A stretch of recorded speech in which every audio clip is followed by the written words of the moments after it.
Oi, gente, eu sou a Natália Gaion, sou sommelier profissional e esse é o Harmonize, um podcast leve e descomplicado com conteúdo sobre vinho. E hoje a nossa harmonização tá irresistível. A gente vai falar de vinho e cinema e a gente já tá aqui nesse cenário maravilhoso, que aliás já quero fazer o agradecimento aqui. A gente está na sala de cinema do Hotel Oceana, que fica aqui no Bessa. E ao meu lado, né, já compondo este cenário e para ter muito conteúdo por aqui, Renato Félix, que é jornalista e também crítico de cinema. Tudo bom, Renato? Seja bem-vindo. Oi, Natália, obrigado pelo convite. Você que é especialista, não eu em vinho, mas o que eu puder ajudar, contribuir aqui com essa conversa Somos, né? Você em cinema, eu em vinho, vai dar tudo certo aqui. Então. Vamos harmonizar esses dois conhecimentos. Então. Exato. Gente, eu escolhi esse tema porque eu não sou nenhuma crítica, tá? Mas eu gosto muito, assisto bastante filme, série, enfim. Também sou bastante consumidora de livros, mas não é o assunto de hoje.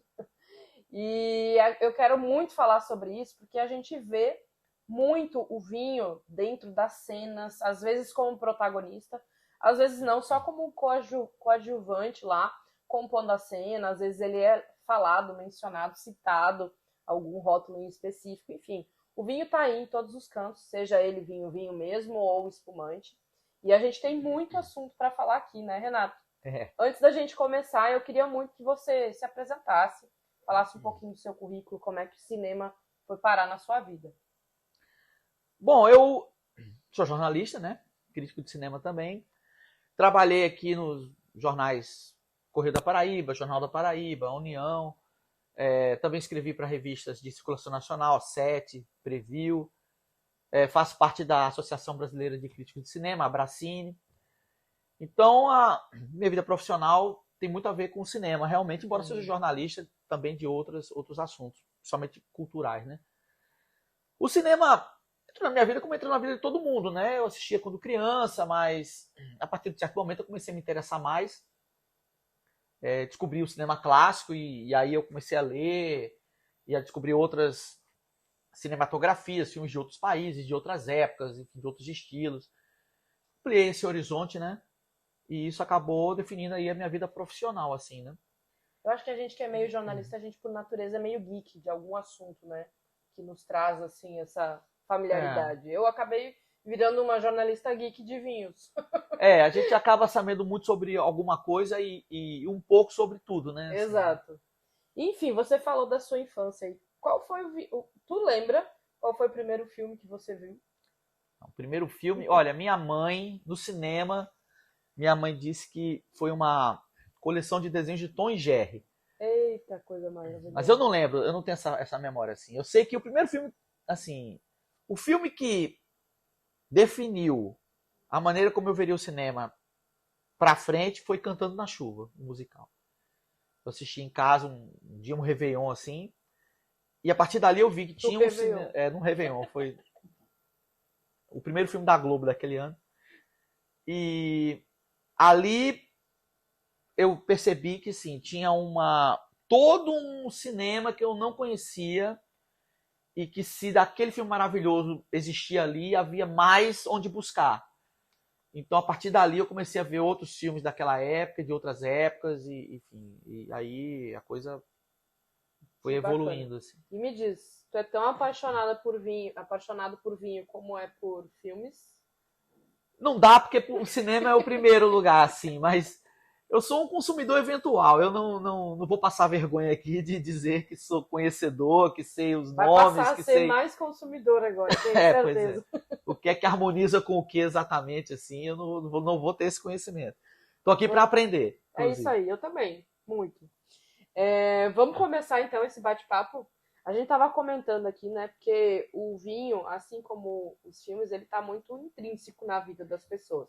Embora o vinho ainda tenha uma barreira a ser vencida, né? O filme ele é mais democrático ainda do que o vinho. Mas enfim, eu acho que hoje o nosso assunto é para falar bem geral, assim, o como ele já está bem colocado em cenas, né, como coadjuvante ou como personagem até principal. E eu acho que a gente podia começar assim falando de cenas bem clássicas, de filmes bem clássicos que envolvem o vinho aí. Por onde a gente começa?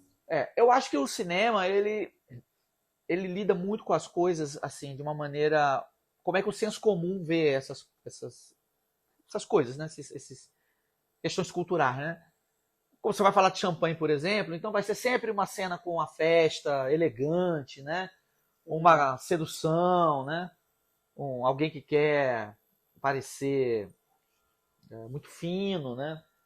O champanhe tem essa ideia. Celebrações, de um modo geral, e celebrações qualquer, né? Assim, grandes celebrações. Então você vai ter aí com champanhe cenas como Casablanca, né? Que você tem aquela cena famosa em que Humphrey Bogart e Ingrid Bergman estão brindando o amor deles, assim, e isso é um pouco antes dos nazistas chegarem em Paris, né? E tem aquela frase, né? He's looking at you, kid, né?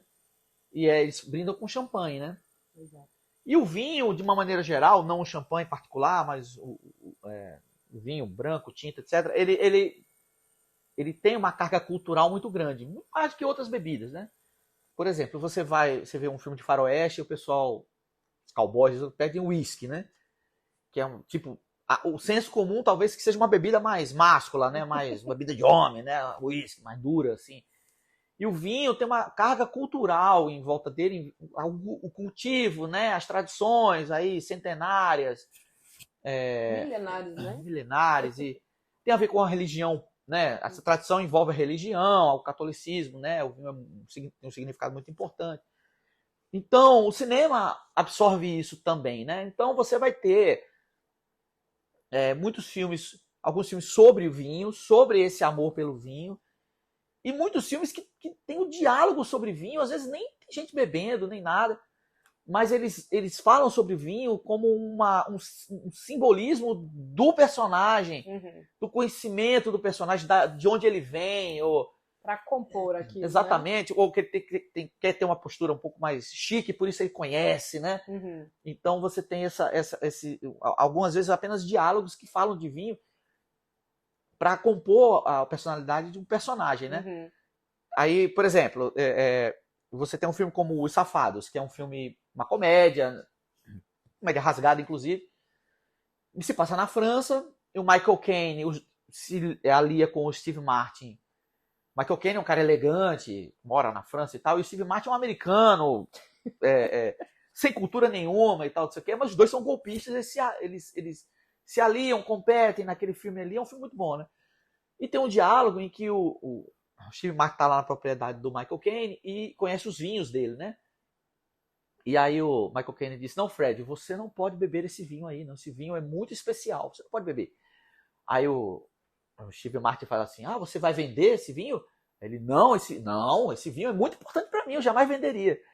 Você não pode beber, eu também não vou vender. Enfim, é uma questão assim... É algo intocável. Fica exatamente, aí, né? Tá valendo muito, mas eu não vou vender. Exatamente. Você, por exemplo, um filme como... Insuspeito, como um filme Muppets, o filme. Você tem uma cena em que Caco, o sapo, e Miss Piggy estão jantando e bebendo vinho. E tem o Steve Martin de novo, tá nesse filme. O Steve Martin é o garçom. E é um restaurante de beira de estrada, assim. Não é nada elegante, nem nada. Eles estão bebendo vinho, o cara vem oferecer o vinho. Ele é grosseiro, sabe? Esse assim, não teve curso de sommelier, né? Esse aí é um... Como ele chama? Deixa eu ver. Eu vou colar aqui o nome do vinho que ele fala. É um... cadê? Não, esqueci. Acho que é um Merlot, sei lá. Não lembro o nome. É o vinho de Idaho. É um vinho completamente horrível, muito assim. Muito bom. Nessa mesma pegada, assim, de citação de vinho, em um momento onde você nem tá pensando que isso vai ocorrer, tem também o filme Ratatouille, né? O Ratatouille. Onde o crítico, né, gastronômico tá lá sentado à mesa do Gusteau, que é o restaurante, enquanto o ratinho e o chefe estão lá, né, o menino cozinhando na cozinha, ele pede pro sommelier do restaurante por um Cheval Blanc 1947, que é um vinhaço, né, um vinho icônico. Ele pede uma perspectiva a ele. Você vai me dar uma perspectiva nova e para acompanhar ele. É bem isso. Então, é onde você menos imagina, vem aí uma citação de um vinho emblemático, ou do vinho em si, né, sem um nome, enfim, sem um rótulo. Os Silêncios Inocentes, né? Isso. Que o Anthony Hopkins, que é o Hannibal, o canibal, né, que tá preso, né? E aí ele faz uma ameaça lá, que vai, ele é canibal, né? Você vai comer o fígado do cara, não sei o que, e diz assim, vou acompanhar com um bom Chianti, Chianti, né? Hannibal Lecter é um cara que elevou, digamos Ele é assim. gourmet, né? Um canibal gourmet, né? Exato. Elevou tanto a gastronomia, digamos assim, que horror, gente. Mas também elevou o Chianti, porque ele era um aficionado aí pelos Chianti, ele sempre harmonizava com Chianti. E a gente vinha comentando até aqui antes que esse filme, né, essa série, porque são 3 filmes, né, acabou também virando séries com outros atores, né, que não Anthony Hopkins, mas que também tem muito essa menção ao vinho, porque, claro, era do personagem. Sim. Então, o Chianti estava lá sempre presente na mesa do Hannibal Lecter. Você estava falando antes de Bonequinha de Luxo, né? Isso, tem uma cena também muito memorável de Bonequinha de Luxo, que é um clássico, né? Um filme muito clássico. Aonde Paul, né, que era o par romântico dela, entra no apartamento, vai até o apartamento delas, eram vizinhos. Eles são 2 pé rapados, assim, né? Ele não tem dinheiro nenhum, ela também não tem, o apartamento dela não tem nada, assim. Mas é um filme clássico. Quem não viu, pelo amor de Deus, vai assistir. Mas tem uma cena muito memorável lá que, inclusive, mudou um pouco o comportamento das pessoas, porque ele tinha conseguido publicar um artigo e ele bate lá na casa dela para comemorar com ela. E ela propõe, né, nessa cena que eles façam algo inusitado, né, inédito, que eles nunca fizeram antes. Então, a proposta dela é que eles abram, então, champanhe antes do almoço. Então, assim, eles não tinham comido ainda, né, nenhuma refeição. E ela propõe, então, que celebre com champanhe mesmo antes do almoço. Ela não tem nada em casa, mas tem champanhe na geladeira. Tá tudo certo, né, sobre isso. Enfim, aí eu acho o máximo, assim, essa cena, porque traz um pouco dessa descomplicação, bora beber mesmo um espumante antes do almoço, azar, depois a gente come. Você vê como é uma coisa que contribui para a personalidade da personagem, né? Ela não ter nada em casa, não ter móveis, não ter nada, mas ter champanhe na geladeira. Ela é fina, ela não tem nada, mas ela é fina. Exatamente. E aí, já que a gente estava falando de champanhes, eu acho que é muito bacana, a gente estava falando aqui o quanto, quando aparece champanhe em cenas, né? Ele é celebração, ele é festa, ele é glamour. Tem um filme aí que não tem como não falar dele quando a gente fala de champanhe, que é Gatsby. Sim, Grande Gatsby. O Grande Gatsby é um clássico também, assim, mais novo, né? Mais contemporâneo. Mas Leonardo DiCaprio, né, como personagem principal. Baseado num grande livro, um livro seminal da literatura americana, né? Norte-americana. E aí, Scott Fitzgerald. Exato, não é o champanhe não é o foco da conversa, né, do enredo do filme, mas ele brilha tanto quanto a história em si, né? Porque tá ali grandes festas acontecendo, champanhe ainda sendo servido nas tacinhas clássicas, né, coupé, que a gente chama, que é aquela tacinha baixinha, pequenininha, nas festas aí, anos 20, né? Então, não é o personagem principal, mas brilha tanto quanto ali nesse filme, né? É fundamental para compor aquele cenário ali, Exato. né? Aquela ambientação, né? Exato. É aquilo que a gente falou, né? Das grandes festas e festas elegantes e tudo. O champanhe é personagem que tá sempre presente ali, né? E falando de personagens, assim, saindo da alçada até de cinema em si, eu tenho alguns nomes, assim, que me vêm à cabeça que são também apaixonados por vinho, são personagens que são apaixonados por vinho, que eu queria falar aqui também, debater com você. Um deles é Cersei Lannister, de Game of Thrones. Eu não sei se você é dessa turma dos doidos por Game of Thrones. Eu fui. Confesso que me decepcionei, mas enfim. Ao final, né? Todo mundo. O final foi ruim, mas Cersei Lannister era doida do vinho, né? Ela e o irmão anão, né? Tyrion. E eles dois estavam quase que todas as cenas ali compondo com a taça de vinho tinto, né? Seja para celebrar, seja para afogar as mágoas, seja por raiva. O vinho compunha todas as situações. Você vê que essas histórias que se passam... O Game of Thrones é uma história de fantasia, mas ela tem uma ambientação meio medieval, assim, né? Histórias que se passam assim nessa época, o vinho é muito presente, né? Tem um filme chamado A Princesa Prometida, que é uma história de aventura, comédia e tal, mas que se passa nessa... Muito bom esse filme, inclusive. E que o vinho também é um personagem muito presente ali para os personagens, né? Principalmente se a gente puxar assim, pelo fato histórico do vinho mesmo, na vida real. Ele tá, claro, ele é milenário, então ele vem aí de muitos anos, né? Mas ele compõe principalmente a mesa, né, da galera rica. Aham. Então, assim, se você vai para a Idade Média, mas você está falando do povo, aí é a cerveja que está no copo, né? Sim. Então, você vê também essa diferença nas imagens dos filmes, das séries, enfim. Você vê como essa coisa a cultura do vinho, não só o vinho, mas a própria cultura do vinho é um assunto que o cinema gosta de abordar, mesmo que de passagem, né? Uhum. A gente estava falando aqui antes de começar a gravar sobre Vicky Cristina Barcelona, Isso. né? Que o vinho é muito presente ali, né? Embora o filme não trate disso, não é o assunto do filme, mas ele está ali presente o tempo todo. E o Woody Allen, que dirigiu e escreveu Vicky Cristina Barcelona, tratou de vinho outras vezes também. Eu tava assistindo... É um apaixonado por vinho também, então ele trata de colocar nos filmes. Eu estava assistindo ontem um filme que é O Misterioso Assassinato em Manhattan, que é um filme dele de 93. E aí tem uma cena, eu não estava assistindo por causa disso, né? Eu tava vendo o filme e de repente aparece uma cena lá em que a Diane Keaton, que faz a esposa dele no filme, e eles estão ali muito, ela sobretudo, achando que o vizinho matou a mulher e tal, tem uma trama envolvendo isso. E tem uma cena em que ela vai para uma degustação de vinho. Não tem, isso não é o assunto do filme, o vinho não tem nada a ver com o filme exatamente, mas ele criou uma cena que se passa numa degustação de vinho. E acontece coisas lá ainda, né? Assim, e lá ela vê a mulher que devia estar morta e não está e tal. E ele, o Woody Allen, o personagem dele, não vai, e ele fica dizendo para a mulher antes, olha, você cospe, viu, o vinho, você não ficar, senão você vai ficar bêbado. E quando ela diz que é educacional também, né? Quando ela diz que viu a mulher, ela volta depois e diz assim, eu vi, a mulher não tá morta, eu vi.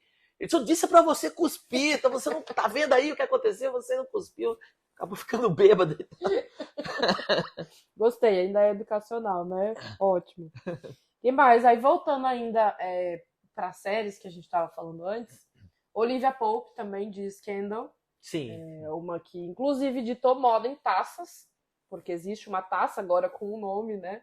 Olivia Pope, que é aquela taça mais gordinha, né? Que a gente chama de taça Bordeaux, que ela é mais larguinha, mais baixa aqui e mais gordinha. E ela usava sempre essas taças e aí acabou pegando o nome. Na época, né, do seriado, acabou tendo uma venda bem grande dessas taças, porque ditou moda. Então, também foi uma que ditou moda de fato, né? Com relação ao vinho, um modelo específico de taça e tal. Então, é surreal o quanto o vinho está intrínseco aí nas cenas da TV, digamos assim, Exato, né? Tá sempre compondo ali o personagem, né? Outra que era bem apaixonada por vinho e talvez tivesse até problemas aí de excesso de consumo, que era a Penny, né, no The Big Bang Theory. E aí, puxando bem agora, né? E aí você vê, no caso da Penny, que não é só uma questão de elite, né? Não, porque a Penny não tinha nada disso, né? Não tinha dinheiro, uma atriz tinha coitada nada. que não teve carreira bem sucedida. Exatamente. Enfim, mas ali era para todas as situações, né? Vou comemorar, abro um vinho.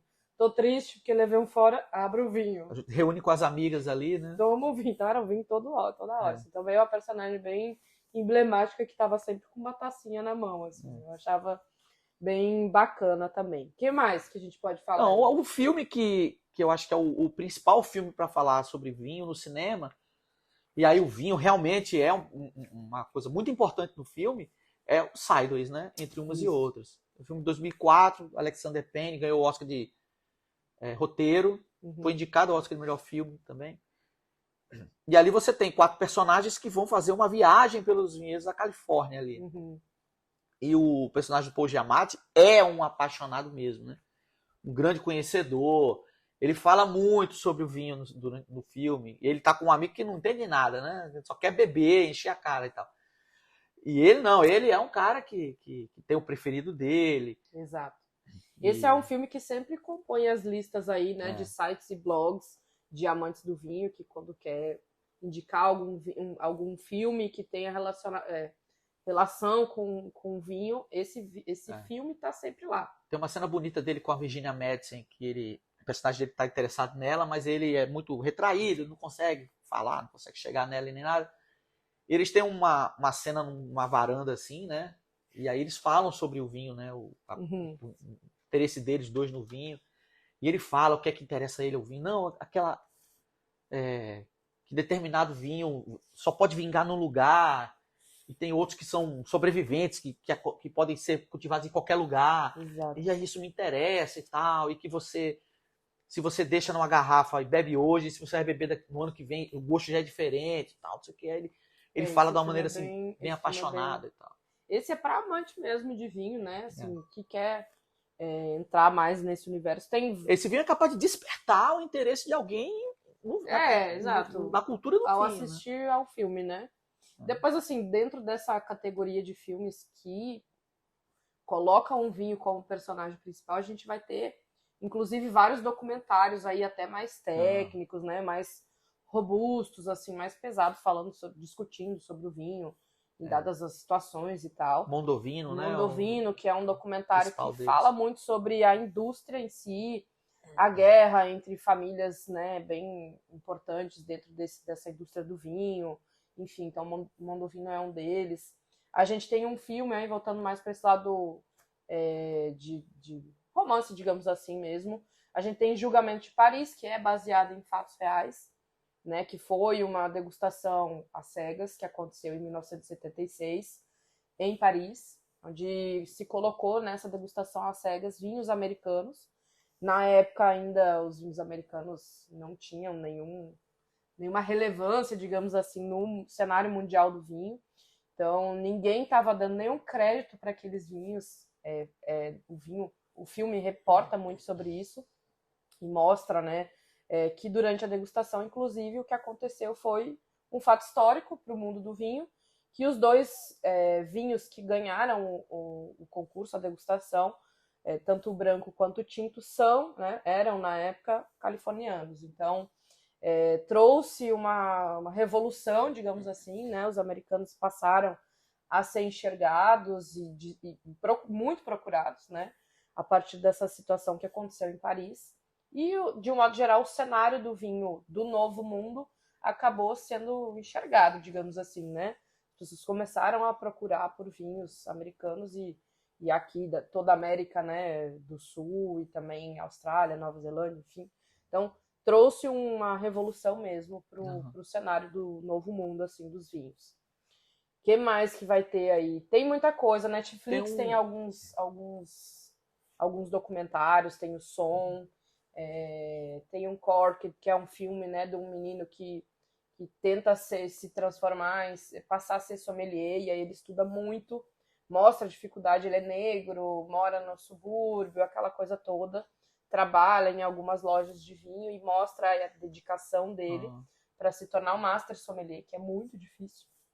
Tem que estudar muito, tem que saber tudo, tem que cheirar o vinho, sentir os aromas do vinho e dizer todas as nuances do vinho, qual é a safra, qual é a passagem dele, se tem passagem por barrica de carvalho, enfim, tem que saber muito. E mostra, assim, toda a dificuldade que ele tinha e tal. E eu não vou dar spoiler, mas enfim. Tem muita coisa, né? Tem muito filme, assim, mais focado no vinho mesmo, né? Tem um filme menos conhecido, assim, mas que foi baseado num best-seller lá nos anos 60, chamado O Segredo de Santa Vitória. Sim. Esse filme é um filme americano, mas passa na Itália. Santa Vitória é uma cidade italiana, cidadezinha, 1.200 habitantes. E o filme se passa no final da Segunda Guerra. E Santa Vitória tem 1.200 habitantes, mas tem 1 milhão de garrafas de vinho. 1 milhão, mais de 1 milhão. E os nazistas estão chegando lá na cidade para pegar o vinho. E eles têm que defender o vinho. Então a cidade lá, que tem um prefeito novo, que é um cara, um beberrão e tal, um cara que não tem... mas eles se unem para proteger o vinho, né? Quase que uma subguerra, digamos assim. Exatamente. Né? E é uma história, embora... ela parte de um acontecimento real, né? Assim, existiu mesmo isso. A cidade de Santa Vitória teve que defender o seu vinho dos nazistas no final da Segunda Guerra. Mas aí o livro dramatiza, né? E cria uma outra história em cima disso. Claro. E depois veio o filme em 69, que é com Anthony Quinn. Tem Anna Magnani, que é uma atriz italiana muito famosa naquela época. Bacana, assim. Eu não vi esse filme não, já quero os dois, né? Já quero ler o livro e já quero ver o filme também, muito bacana. E inclusive esse enredo do nazismo roubando, né, vinhos, a gente vê relatado em outros livros também. e de outras regiões, não só na Itália, né? Na França, por exemplo, aconteceu muito, seja na região de Champagne, Bordeaux, teve muito isso. Inclusive, tem livros que relatam sobre isso, um dele bem clássico é Vinho e Guerra, mas o assunto aqui hoje é filmes, né? Então. Isso só para dizer, tá dentro de um contexto em que os nazistas roubavam a cultura dos países, né? Roubaram quadros, esculturas e tudo. Tem filmes sobre isso. E aí você entra de novo com a questão cultural do vinho, né? Exato. Porque esse roubo do vinho tá dentro desse contexto da cultura, né? Exato. Então. E aí eu acho que a gente podia entrar numa outra parte aqui do nosso podcast hoje, que é um desafio aí para nós dois, né? Porque tu entende mais de filme, eu entendo mais de vinho, mas enfim, que é a gente tentar fazer harmonizações aí com os diferentes estilos de filme e de vinhos. Então, podemos começar por comédia, que é mais levinho, e a gente vai subindo de categoria. Considerando que comédia é um gênero muito amplo, né? Então você tem comédias, desde as comédias mais sutis, assim, como Sideways, por exemplo, é uma, até comédias mais rasgadas e mais diretas, tipo Corra que a Polícia Vem Aí, sabe? Aperta o cinto, o piloto sumiu, que são mais de gargalhar mesmo, assim. Então, quer dizer, a harmonização com o vinho aí faz diferença um tipo de comédia e outro? Ou sendo comédia, você... Eu acho que a comédia, de modo geral, ela tem como objetivo tirar a pessoa da loucura da vida, né? Digamos assim, a pessoa senta, ela vai ali ser absorvida pelo filme para rir, para descontrair, para relaxar. Então eu acho que não importa se é mais leve ou se ela é mais pastelão mesmo, né? Eu acho que o objetivo é esse, relaxar, descontrair. Então eu acho que pra gente pensar em vinhos que harmonizem com esse tipo de filme, o ideal é a gente pensar nisso também. Em vinhos leves, onde a gente vai abrir, simplesmente degustar, nada que a gente precisa ficar explorando aromas e procurando todos os elementos no paladar. Então, é aquele vinho que a gente abre, degusta, bebe, não é nem degusta, né? A gente abre, bebe e acabou. Uhum. Então, pensando nisso, eu iria mais para brancos, como esse aqui que está na nossa taça, que é um branco bem levinho, bem pro dia a dia, nada muito elaborado, muito rebuscado, né? Um vinho bem day by day, como eu gosto de dizer. Então eu acho que combina bem, poderia ser um vinho rosé também, ou até um espumante do dia a dia mesmo. Então eu acho que seria por aí. Romance. Romance aí tem tudo a ver, né? Romance é mais aquela coisa melodramática, né? O amor no cenário. Fala aí um pouquinho mais sobre...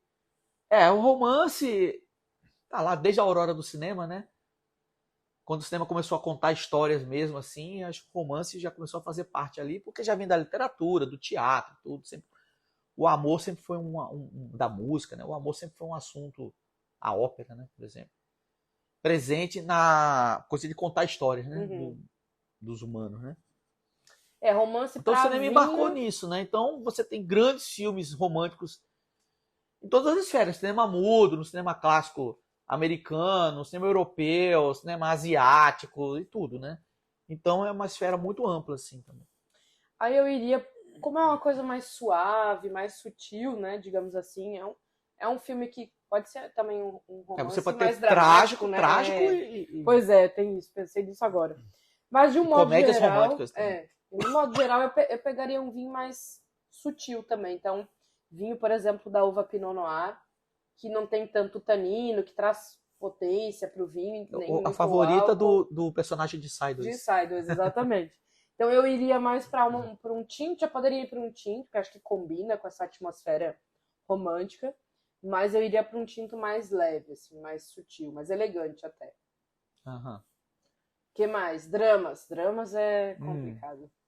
Eu gosto particularmente de drama. Drama tem desde o melodrama, né, até dramas políticos, né, um drama mais, uma pegada mais Drama questionadora da que sociedade. a cabeça e tal. tem que ficar pensando, né? Porque às vezes é uma coisa mais misteriosa, mais que realmente é um final que não tem final. Enfim, essas coisas assim. É bem amplo também. O drama é um espectro bem drama amplo. bem amplo. Eu acho que a gente poderia deixar ainda na gama do vinho tinto, mas eu iria para um tinto não muito potente, não muito encorpado. Eu deixaria aí um Merlot, uma Sangiovese, um Tempranillo, o tal do Chianti entraria aqui agora. Eu acho que Barbera, que é uma uva italiana, também daria certo. Enfim, por aí. Eu iria nos vinhos mais de corpo médio, que a gente chama. Pronto, falando de Chianti, então, vamos entrar no suspense, terror, né? Essa coisa mais... Thriller. O sangue Correndo na tela. determina que seja tinto o vinho, né? Olha, dá certo. Eu acho que seria o mais indicado. Primeiro porque esses filmes trazem muita tensão, muito nervosismo, né? Traz uma coisa pesada, assim, né? Um clima mais pesado. Então, como eu estava comentando, a gente pode harmonizar, na hora de fazer a harmonização com vinho, pensar em duas maneiras, ou por similaridade ou por contraste.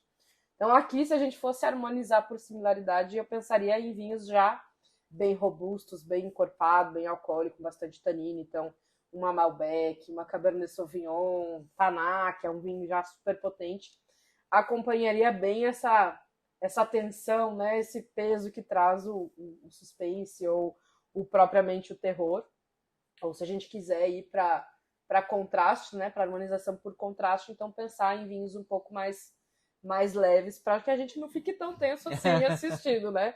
Então aí dá para voltar na Pinot ou até numa Merlot, que é um pouco mais sutil, mais leve.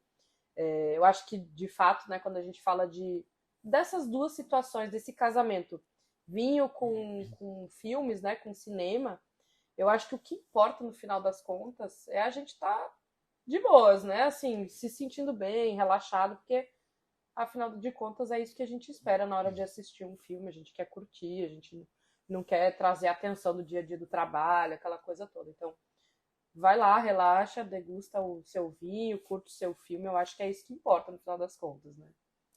O resultado final é que vale. Então eu acho que o vinho, ele combina um pouco com o espírito do que você quer, né? Isso.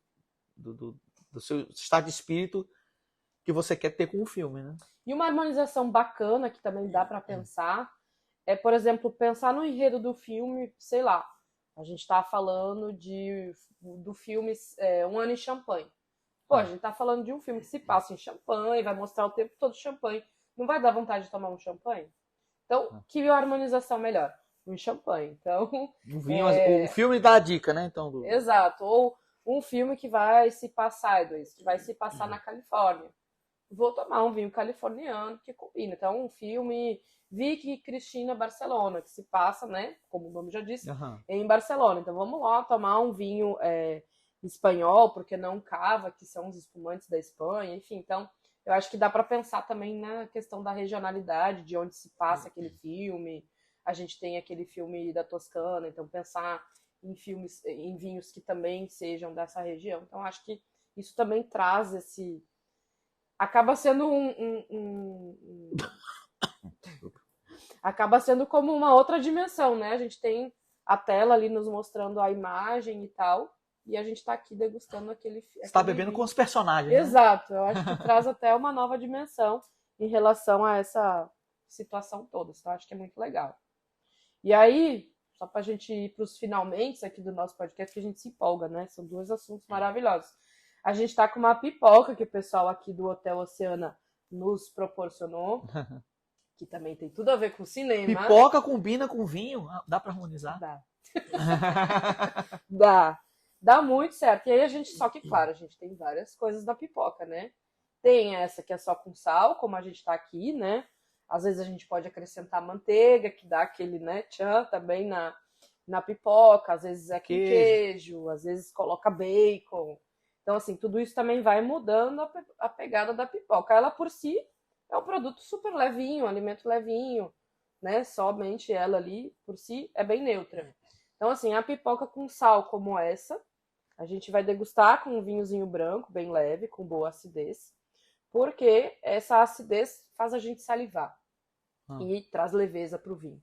Então, como a gente não tem muito peso aqui, não tem muito corpo nessa pipoca, fica mais sutil, harmoniza por similaridade, tá? Sutil. Quando a gente coloca muito sal nessa pipoca, o sal com um vinho tinto, por exemplo, vinho tinto tem tanino. Tanino dá astringência em boca, resseca a boca. E normalmente traz um pouquinho de amargor. Sal combinado com tanino normalmente salienta ainda mais o amargor. Então, dependendo do vinho tinto, se tiver muito tanino e a pipoca muito sal, acaba atrapalhando um pouco a experiência dos dois, né? Juntar a pipoca com o vinho acaba sendo um pouquinho desagradável. Se tiver queijos, por exemplo, já traz um outro peso para a pipoca, né? Já passa a ser um pouquinho mais pesado, né? Mais engordurado também. Então, melhor a gente harmonizar com um vinho tinto mais encorpado, Cabernet Sauvignon, a Malbec dá certo também.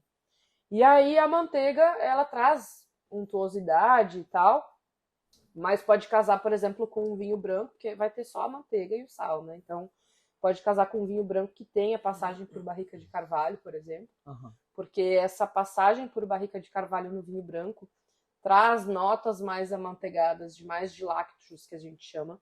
Então, vai combinar bem, vai trazer mais ou menos a mesma experiência, vai complementar uma a outra. Então, tu vê que também tem complexidade para isso também. Mas mudou a gente um pouquinho já mudou, cada pontinho, cada acréscimo que a gente faz no prato, né? E aí não só na pipoca, mas para qualquer prato que a gente vai elaborar, também muda muito a questão da concepção da harmonização com o vinho. Mas é isso. Amei esse papo aqui, tu gostou? Ah, que bom, tudo Vai bem. tomar mais vinho? Vou, agora? claro. Já vai pensar agora no vinho? sabendo o que tomar. Pois é, hoje à noite tu vai assistir o quê?